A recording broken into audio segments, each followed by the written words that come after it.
आज का जो हमारा टॉपिक है वो है ब्याज से संबंधित। और ब्याज हम किसे कहते हैं?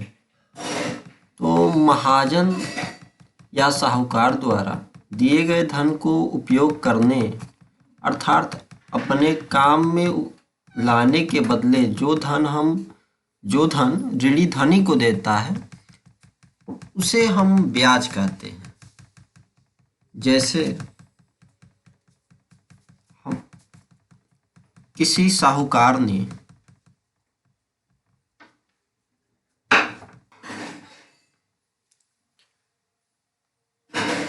जैसे हम मान लेते हैं कि जैसे किसी महाजन ने 500 रुपये किसी व्यक्ति को दिया और वह जो व्यक्ति है वह कुछ समय बाद वो अपना काम कर लिया और उसके बाद में वो उससे ज़्यादा पैसा, मान लीजिए कि 600 रुपये वो दिया, तो जो 600 रुपये जो एक्स्ट्रा पैसा दे रहा है, तो इसमें हम देख रहे हैं 600 में से 500 हम घटाएंगे तो 100 रुपये वो एक्स्ट्रा दे रहा है जो है किसको, महाजन को। तो 100 रुपया जो एक्स्ट्रा वो दिया वही जो क्वांटिटी है वो ब्याज कहलाती है। यही जो 100 रुपये वो एक्स्ट्रा दे रहा है तो हम इसी को हम ब्याज कहते हैं।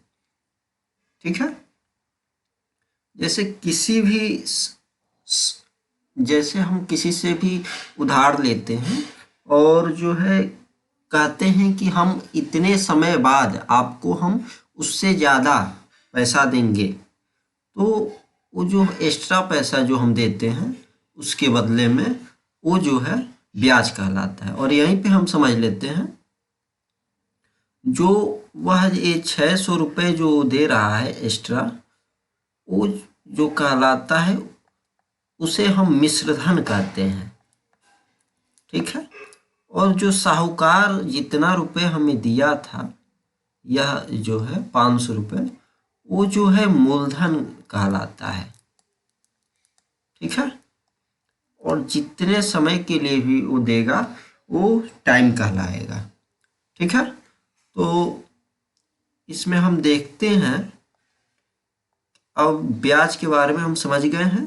अब आगे हम समझेंगे कि ब्याज कितने प्रकार के होते हैं। तो बेसिकली ब्याज जो है वो 2 प्रकार के होते हैं। एक हमारा होता है साधारण ब्याज और दूसरा जो होता है वो चक्रवृद्धि ब्याज। तो साधारण ब्याज जो होता है वो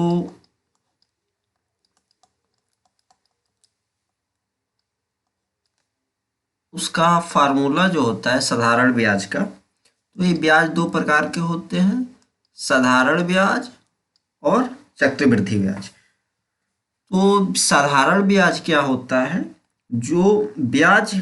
वह ब्याज जो केवल मूलधन पर लगता है, वह ब्याज जो केवल, आप समझ सकते हैं, मूलधन पर लगता है।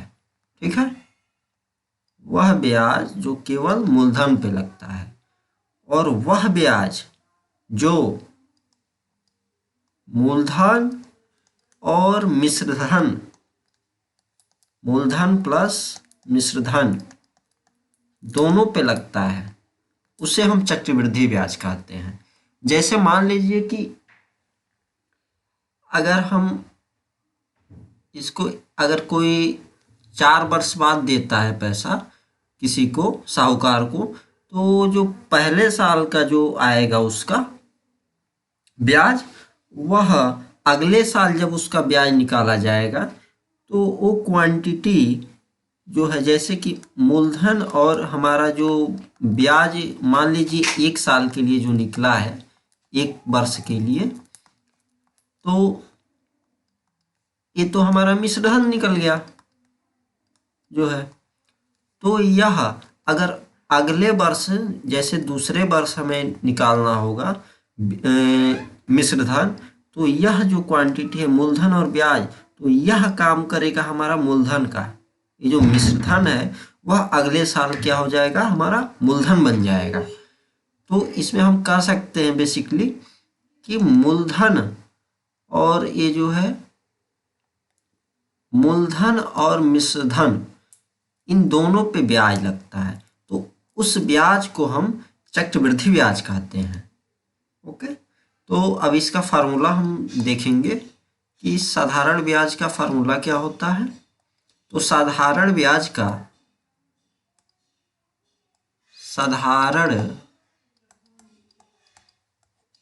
ब्याज यही है, इसी को सरल ब्याज कहते हैं और सिंपल इंटरेस्ट। तो यह जो होता है वो इसका फार्मूला होता है कि मूलधन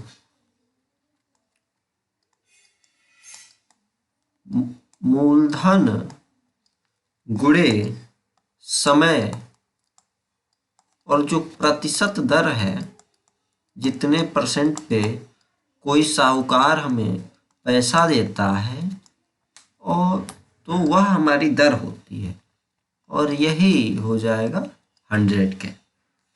और यही जान लीजिए मिश्रधन बराबर, क्योंकि डिफिनीशन में ही हमने क्लियर कर दिया था कि मिश्रधन के बारे में, तो मिश्रधन बराबर होता है मूलधन प्लस ये जो ब्याज हमारा निकलता है साधारण ब्याज, वही ब्याज। ठीक है, तो हम यहाँ देख रहे हैं कि साधारण ब्याज जो है निकालने के लिए हमें मूलधन की आवश्यकता पड़ेगी, समय की पड़ेगी, और जो दर है हमारा, किस रेट से वह दे रहा है कोई भी साहूकार। तो अगर इतनी चीज़ें हमें अगर मिल जाती हैं तो हम इजीली साधारण ब्याज हम फाइंड कर सकते हैं। और जब साधारण ब्याज हमारा निकल जाएगा तो हमें कितना उस साहूकार को बाद में देना होगा धन, तो वह हमें मालूम चल जाएगा, तो वही जो है हमारा मिश्रधन कहलाएगा। ठीक है, तो हम देखते हैं क्वेश्चन इस पर। ओके, तो जैसे क्वेश्चन है हमारा कि 300 रुपए का 3 वर्ष 300 रुपए का 3 वर्ष का 5% की दर से साधारण ब्याज कितना होगा।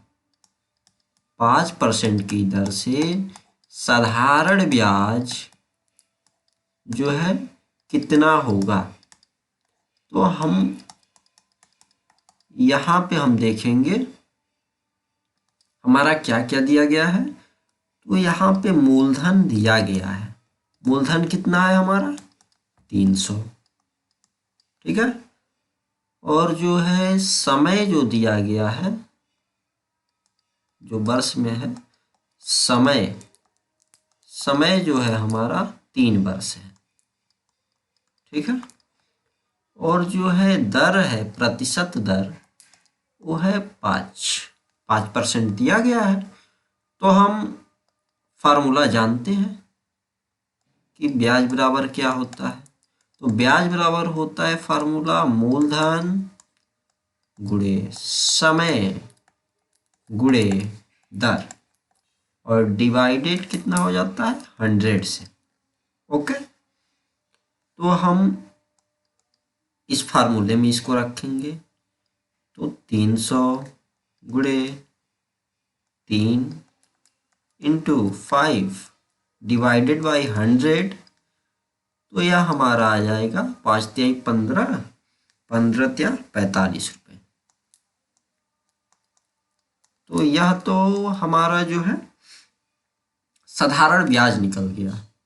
ठीक है, यहाँ से हमारा ये सॉल्यूशन है और यह हमारा क्वेश्चन है कि 300 रुपये का 3 वर्ष का 5% की दर से साधारण ब्याज कितना होगा? तो 45 रुपये हो गया।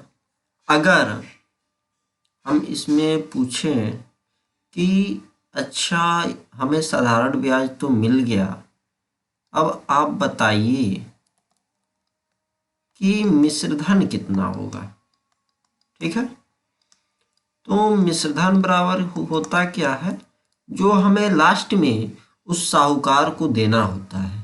ठीक है, तो मिश्रधन बराबर मूलधन जितना वो हमें दिया था शुरुआत में, और जितने परसेंट की दर से वो कहा था कि नहीं भैया हमें इतने परसेंट पर हम देंगे आपको, वो भी 3 वर्ष के लिए, 3 वर्ष बाद हमें देना है।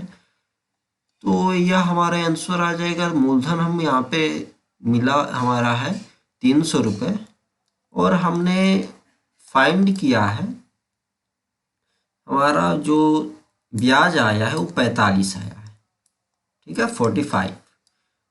तो हमारा मिश्रधन जो है वो 345 रुपीज हमें उस साहूकार को देना होगा। तो आप समझ गए होंगे। एक और हम एग्जाम्पल देखते हैं। जैसे एक क्वेश्चन है कि जो है क्वेश्चन हमारा ये है कि 550 रुपये, ठीक है, 550 रुपये 4 वर्ष का, ठीक है, 550 रुपये का 4 वर्ष का 3/1/2% की दर से, ठीक है, साधारण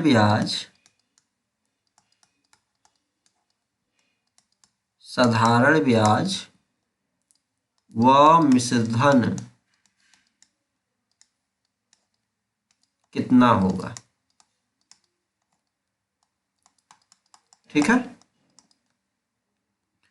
तो यह हमारा क्वेश्चन है कि 550 रुपये का जो है 4 वर्ष के लिए कितने परसेंट की दर से, 3/1/2% की दर से साधारण ब्याज कितना होगा। तो यहाँ पे मूलधन जो है वो दिया गया है। मूलधन कितना है, 550। अब यहाँ पे समय भी दिया गया है। समय कितना है, 4 वर्ष। ठीक है, और जो है, और यह जो है, यह दर जो है वो है 3/1/2%। ठीक है, तो अब हम इसको सिंप्लीफाई करेंगे तो 3 दूना 6, 6 1 7/2, तो 7/2 हो गया। अब इसको भी हम सिंप्लीफाई कर देंगे तो ये 3.5% की दर से होगा। ठीक है, तो हम साधारण ब्याज का फार्मूला जानते हैं, होता है मूलधन गुणे समय होता है, और जो है दर, ठीक है, डिवाइडेड बाय 100। ओके, तो यहाँ पे मूलधन जो है हमारा 550 हो गया, और समय जो है वो 4 वर्ष है, और जो दर है वो 3.5 है। इसी रेट से ब्याज निकलेगा। तो अब हम इसको सॉल्व करेंगे। ठीक है, तो हम इसको जब सॉल्व करेंगे तो यह हमारा हो जाएगा 77। ठीक है, इसको सॉल्व आप करिएगा तो ये 77 रुपये हो जाएगा।